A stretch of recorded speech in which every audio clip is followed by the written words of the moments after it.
28 ऑगस्टला उल्हासनगर शहरामध्ये घडलेली अत्यंत भयानक घटना एक होती, की ज्यामध्ये सरिता खानचंदानी, ज्या हिराली फाउंडेशनच्या अध्यक्षा होत्या, त्यांनी उल्हासनगर शहरामध्ये अनेक वेळा पर्यावरणासाठी, प्रदूषणासाठी आंदोलने केली. अनेकांच्या वरती त्यांनी या बाबतीत गुन्हे देखील दाखल केले होते.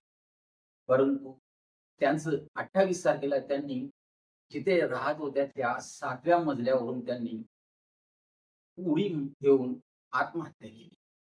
या आत्महत्येने उल्हासनगर शहरामध्ये खळबळ माजली.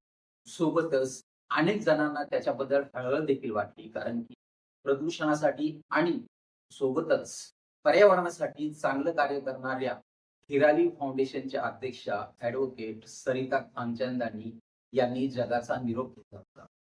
या सगळ्या घटनेनंतर संपूर्ण शहरामध्ये खळबळ तर माजलीच होती, परंतु अनेकांनी याबद्दल यांच्यामध्ये अनेक प्रश्न देखील उपस्थित झाले होते, की नक्की सरिता खानचंदानी सारख्या एक शूर अशा महिलेने आत्महत्या करण्याचं कारण काय? आणि त्याच्यानंतर सुरू होतो एक वेगळा खेळ, की ज्यामध्ये एक दिवस आधीचे जे काही व्हिडिओज होते, त्या व्हिडिओच्या माध्यमातून सरिता आणि सोबत ज्यांच्याबद्दल त्यांनी नावं घेतली, त्यांची नावं पुढे आलेली आहेत. त्यांच्यामधील जो एक व्हिडिओ जे होते, ते सगळीकडे व्हायरल होत असताना अनेक तर्क आणि वितर्क हे शहरात मांडण्यात येत होते. त्याच नंतर सरिता खानचंदानी यांनी त्यांचा जगाचा निरोप घेतल्यानंतर त्याच्या आधी त्यांना हॉस्पिटलाइज केलं होतं. परंतु त्यांना उल्हासनगर आणि कल्याण डोंबिवलीतील हॉस्पिटलमध्ये घेऊन गेले असता त्यांचं ते निधन झाल्यानंतर अनेक तर्क-वितर्क जरी लावले गेले असते तरी देखील त्यांनी आत्महत्या का केली? याबद्दल अनेकांना शंका देखील होती. कारण त्यांची या शहरामध्ये अनेक विरोधक होते. त्यामध्ये ते नेते असो किंवा दुसरे कोणी असो, अर्थात मंत्री असो, यांच्या विरोधामध्ये देखील त्यांनी एक रान उठवलं होतं. त्यामुळे नक्की त्यांचं आत्महत्या करण्याचं कारण काय आहे?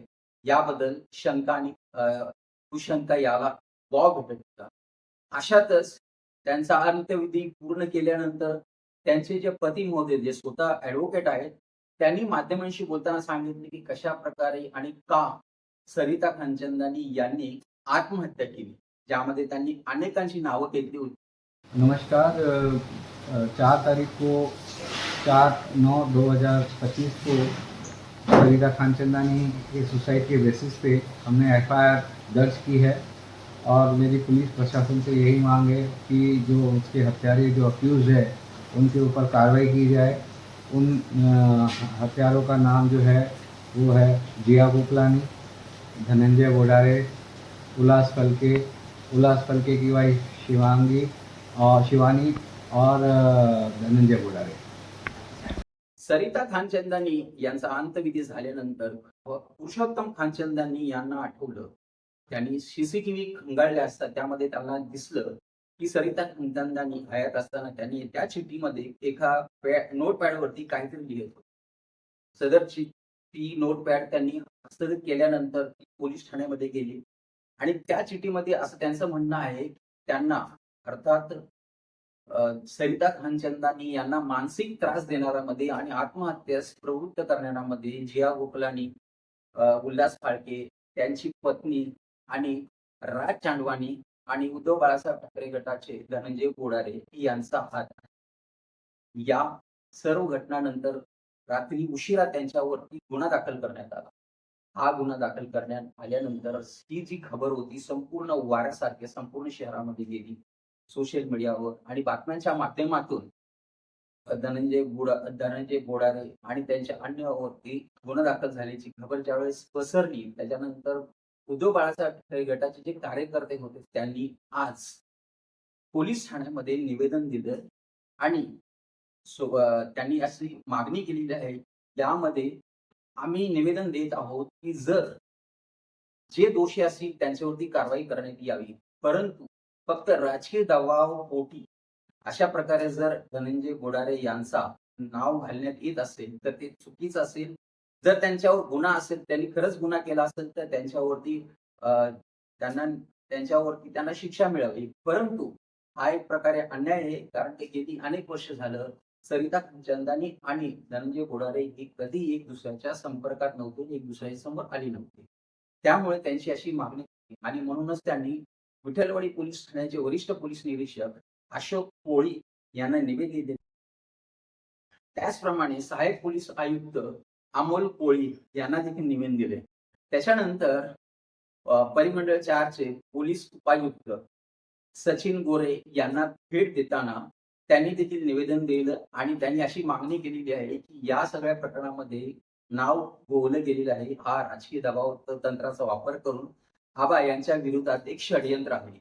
अशा प्रकारे जर होत असेल तर हे चुकीचं आहे आणि असं होऊ नये म्हणून हे निवेदन देण्यात आलेले आहे आणि न्याय मिळावा अशी त्यांची मागणी आहे. या मागणीसाठी कल्याण, अंबरनाथ, बदलापूर, डोंबिवली येथून अनेक कार्यकर्ते, अनेक पदाधिकारी ज्या उपस्थित होते, ज्यामध्ये डोंबिवलीचे उभाटाचे अध्यक्ष यांनी माध्यमांशी बोलताना सांगितले की कशा प्रकारे हा डाव रचला गेलेला आहे आणि अशा प्रकारे अन्याय होऊ नये हे त्यांनी सांगितलं.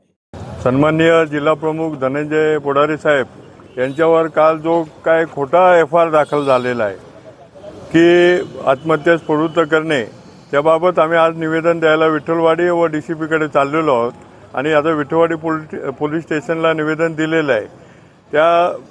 त्याच्यामध्ये ज्या महिला ॲडव्होकेट सरिता खानचंदानी यांनी जी काय आत्महत्या केली त्याबद्दल आम्हाला सहानुभूती आहे, पण आमच्या ज्या जिल्हा प्रमुखाचा 7 ते 8 वर्ष त्यांच्याशी काही संबंध नाही आणि तिचं भांडण एका जया गोखलानी नावाच्या बाईशी झालेलं असताना आमच्या माणसाचं नाव म्हणजे जिल्हा प्रमुखाचं नाव आज 6 दिवसांनी त्यांनी केलेलं आहे. कारण पहिल्या दिवशी जे काय पंचनामे वगैरे काय झालेलं आहे त्याच्यामध्ये त्यांना काय आढळून आलेलं नाही आहे आणि एक खोटी चिठ्ठी लिहिली आणि सर्व प्लॅन करून राजकीय कारणास्तव हे केलेलं आहे असं आमचं सर्व शिवसैनिकांचं म्हणणं आहे.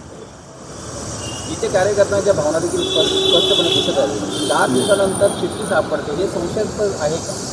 हे 100% संशयास्पद आहे.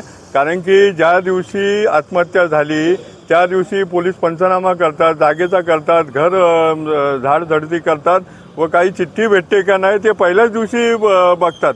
त्याच्यामुळे हे आम्हाला सर्व संशयास्पद वाटतंय की जिल्हा प्रमुखाला कुठेतरी अटकवायचं व राजकीय पोळी आपली भाजून घ्यायची. कारण निवडणुका यापुढे आलेल्या आहेत, प्रभाग रचना झालेल्या आहेत आणि हा जिल्हा प्रमुख जर आतमध्ये गेला तर राजा आतमध्ये गेल्यावर सैन्य खिळखिळ करायचा प्रयत्न हा सरकारचा आहे. निवेदन दिलेलं आहे, काय असेल, काय मागणी आहे तुमची? आम्ही माननीय न्यायालयाकडे गेलेलो आहोत. आम्ही अटकपूर्व जामीनसाठी निवेदन दिलेलं आहे आणि त्यामध्ये 8 तारीख न्यायालयाने दिलेली आहे. जर न्यायालयाने आमच्या म्हणजे सर्व निष्पक्षपणे तपास करून त्यांनी जर आम्हाला न्याय मिळाला नाही तर उल्हासनगर शहर किंवा कल्याण जिल्हा हे आम्ही पुढच्या भविष्यात बंद करू. परिमंडळ 4 चे DCP गोरे साहेब यांना आज आम्ही एक निवेदन दिलेलं आहे की जो गुन्हा दाखल झालेला आहे आमच्या जिल्हा प्रमुखांवर त्याच्यामध्ये पोलीस यंत्रणेने कुठल्याही दबावाला बळी पडू नये आणि कुठल्याही दबावाला बळी न पडता फेर चौकशी या केसमध्ये त्यांनी करावी आणि योग्य तो न्याय आम्हाला द्यावा. कारण आमचं विशेषतः असं म्हणणं आहे त्यांचा कुठलाही संपर्क त्या महिलेशी नसताना जाणून बुजून यांना त्या गुन्ह्यामध्ये सामील केलं गेलं आहे आणि आमची प्रशासनाला विनंती आहे की जे खरे आरोपी आहेत त्यांना तुम्ही शिक्षा द्या. आम्ही त्याला आमचा विरोध नाही, परंतु जे याच्यामध्ये इनोसेंट आहेत त्यांना कुठेतरी होण्याचं काम या केसमध्ये केलं गेलं आहे ते कुठेतरी होऊ नये प्रशासनाकडनं अशी आमची त्यांना विनंती आहे. आणि तसं निवेदन देखील आज आम्ही सर्व उल्हासनगर, कल्याण पूर्व, डोंबिवली या सर्व पदाधिकाऱ्यांनी आम्ही आज दिलेलं आहे.